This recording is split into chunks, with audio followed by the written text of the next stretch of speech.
Buenos días, muchachos.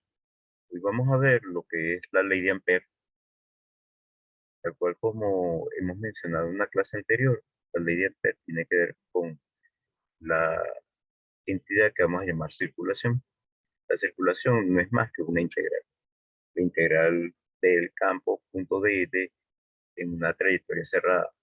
¿Qué significa eso? En cada uno de los puntos del trayecto nosotros vamos a hacer el producto escalar del campo con un diferencial de longitud medido en cierta dirección a lo largo del trayecto y luego lo sumamos.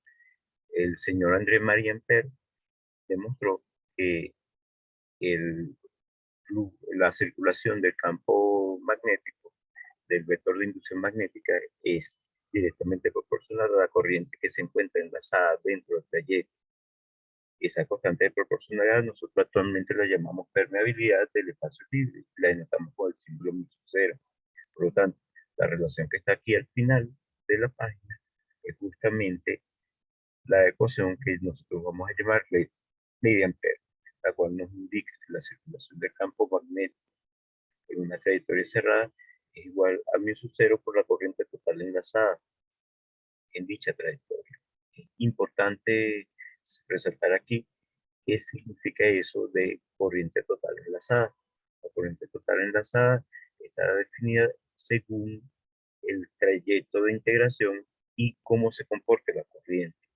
Una corriente que podamos nosotros llamar corriente enlazada debe cumplir con que el borde es el límite de una superficie y esa superficie debe ser atravesada por la corriente. Es decir, la trayectoria amperiana debe ser el contorno, el único contorno que tenga una superficie que va a ser abierta y que tenga ahora la cualidad de ser atravesada por la corriente. Si al cambiar esa superficie por otra, nosotros no conseguimos que en todos los casos la corriente atraviese la superficie, decimos que la corriente no es enlazada. Para entender el concepto de circulación, vamos a ver, tal cual como se vio anteriormente, una trayectoria. La trayectoria debe ser cerrada y vamos a recorrer esa trayectoria en un sentido. Ese sentido será el sentido del vector D, el cual es tangente a la trayectoria. En cada uno de los puntos de ese trayecto vamos a hacer el producto escalar del campo punto D y después lo sumamos. Esa es la definición de lo que aparece en nuestra ley de Ampère. La ley de Ampère tiene limitaciones. La limitación que tiene la ley de Ampère que debe realizarse en un sitio donde el campo eléctrico no varíe con el tiempo. Dicho de otra manera, que el flujo del campo eléctrico en una trayectoria cerrada, que es la trayectoria amperiana, no varía con el tiempo.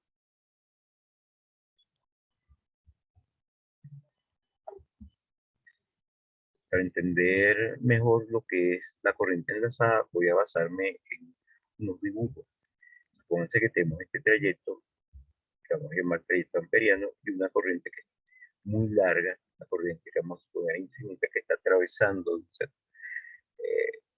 la superficie que deja el trayecto, es decir, está siendo una candidata a ser enlazada. Si orientamos el trayecto de esta manera, vamos a tener entonces que cualquier superficie, no importa cuál sea, que nosotros tomemos allí, debería ser atravesada por la corriente. Vean que sin importar cuál es la superficie que nosotros tomemos, la corriente la va a enlazar. Y que podemos decir que esa es una corriente enlazada. Las corrientes enlazadas pueden tener signos y el signo de la corriente se consigue con una regla de la mano derecha. La regla de la mano derecha de la ley de Ampère nos dice que vamos a considerar una corriente enlazada como corriente positiva siempre y cuando coloquemos el pulgar de la mano derecha en el sentido de la corriente, los otros dedos estén apuntando en el sentido que va el DL a lo largo del trayecto. En este caso, si el DL fue orientado en el sentido horario, nosotros tendríamos que esa corriente es una corriente enlazada.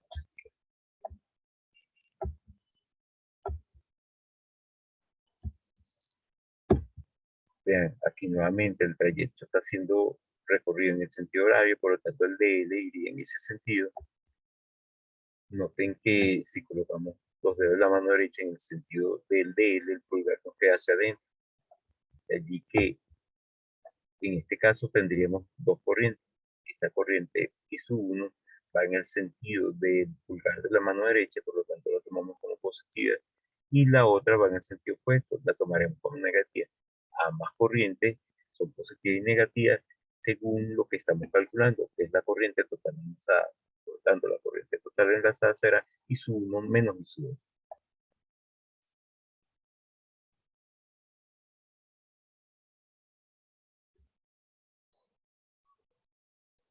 Noten que el saber la dirección de el vector de L nos da entonces la información de cuándo considerar que una corriente enlazada es positiva o cuando una corriente enlazada es negativa.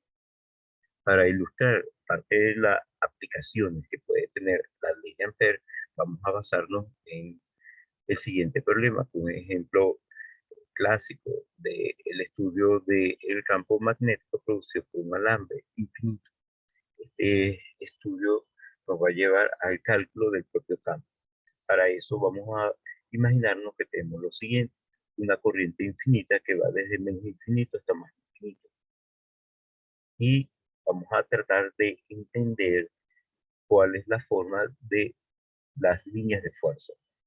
Bien, la simetría de este alambre nos dice que en cualquier plano perpendicular al alambre, voy a llamar ese plano XY, el campo magnético debería tener la dirección de una circunferencia de radio rojo. ¿Por qué? Porque a una distancia fija del alambre no debe cambiar nunca lo que le pasa al plano, al campo. Y la otra eh, cosa es que podríamos hacer esto en cualquier lugar. Ese dibujo sería para cualquier Z. Ahora, las líneas de fuerza de campo magnético pues, forman una trayectoria cerrada y no hay manera que esta trayectoria no sea una circunferencia. O sea, aquí tenemos un campo magnético cuya trayectoria la podemos decir que es tangente a la circunferencia de radio rojo. Voy a utilizar un vector auxiliar que voy a llamar U-phi. Este vector U-phi va según el dibujo.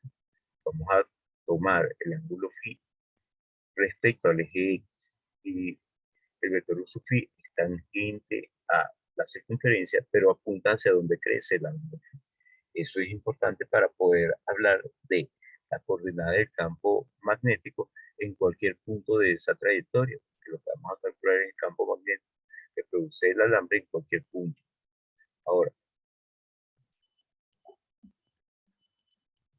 noten que el vector de L también va a tener la dirección de el vector U sub phi. ¿Por qué? Por el sentido que tiene la corriente. Vamos a orientar a esta corriente según el sentido siguiente. Le vamos a poner el pulgar de la mano derecha en el sentido de la corriente y el vector de L nos va a caer en el sentido que va el vector U sub phi. Eso se hace, que no es de todo necesario, para que la corriente enlazada sea una corriente positiva. Esta circunferencia es nuestra trayectoria imperial. Ahora, si nos acordamos algo que ya hemos tratado, que la longitud de arco es igual al radio por el ángulo en radianes, podemos entonces conseguir el módulo del vector de L, que será el radio por el diferencial de ángulo. Pero hay que tener cierto cuidado. Acuérdense que estamos hablando de vector. El vector de L entonces tendrá este módulo y la orientación del vector. De allí que cuando se calcula la circulación, lo hemos colocado justamente de esa manera. En el campo magnético y el vector de mu sub phi punto u sub phi es 1, podemos entonces deshacer ese producto escalar y llevar todo esto hacia valores que son solamente números escalares.